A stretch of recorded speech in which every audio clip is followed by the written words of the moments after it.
Are you selling and buying a house at the same time?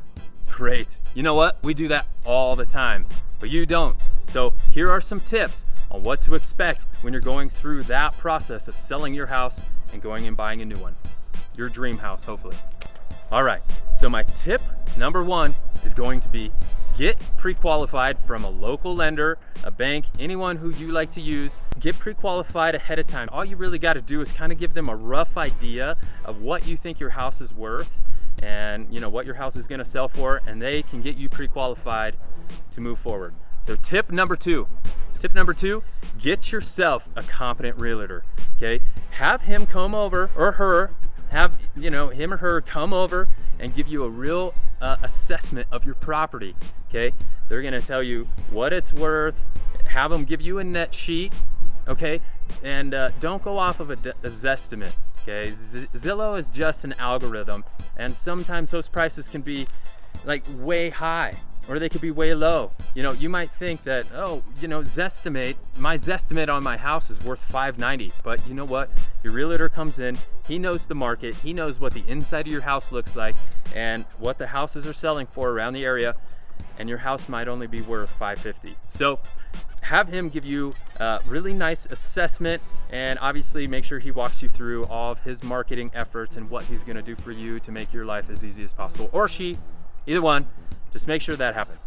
Tip number three, after you do that, now is the time to start tidying up your house. Okay, you're gonna have to either get a pod, get a storage unit, find somewhere that you can store all of your stuff for maybe a month, maybe 2 months, just kind of depends on where you're at and what the market's like. Here in Colorado, it's flying off the shelf, so you might only have to store it for a month and a half or so. So get all the, declutter your house. Okay, you want your house to show as clean as possible. Make sure you don't have tons of stuff inside of your closets. No one wants to see closets completely filled to the brim of all your 20 different kinds of linens for one bed or anything like that. So get rid of that stuff, get it all packed up, get it in a storage unit, and that's it. Tip number four, guys, this is really important. Ideally, what you're going to want to have happen is your home is going, and you have to be patient. Okay, I know you want to go out and find your dream house, but I'm just going to try to save you a little bit of a headache.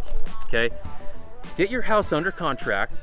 After you're under contract, get your buyer through the inspection phase before you go and try to find a house. Okay, most of the time a house is going to fall out of contract because of the inspection. Okay, you guys just can't agree on this stuff. That's okay.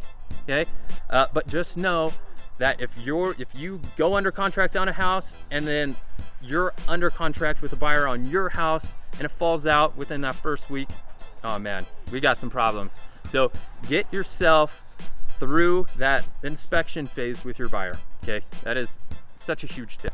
My tip number five, okay, it's not 100% up to you, but something that just to look out for and make sure it happens. So when you find your house, okay, and on tip number four, when you're under contract, see if, most contracts are 30 days, okay, but when you get your offer, you can say, hey, we need to find a house. Are you guys okay with extending this out to 45 days or 60 days? Okay, that's gonna give you a little bit of time. You can always adjust those. Obviously have your appraisal date, everything nice and tight, but your actual closing day can linger out there a little bit. So that tip number five that I was talking about,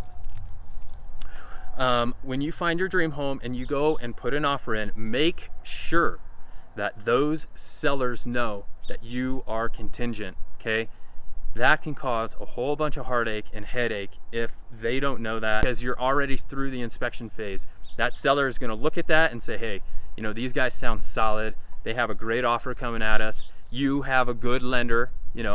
That type of stuff is really important during this stage and during this whole entire process. All right, guys, so my last one, plan B. Okay, you are closing on your house in a week. Okay, you haven't found your dream home yet. It's really smart to just plan. Hopefully this doesn't happen, but if you haven't found your dream home yet, guess what? You're closing in a week and you don't have a home, you're gonna have to have a plan B. Okay, temporary living somewhere you know, figure out a hotel situation. You might have to get an apartment for a month or two until you find your home. So those are my tips. I hope that helped. If you would, you know, give me a thumbs up, please subscribe. I'm going to be giving you tons of information and knowledge on your home buying process and what to look for. And I hope it helps you as much as it helps all of my clients and my team's clients. We all work together. I hope you have a great rest of your day, and we will see you on the next one.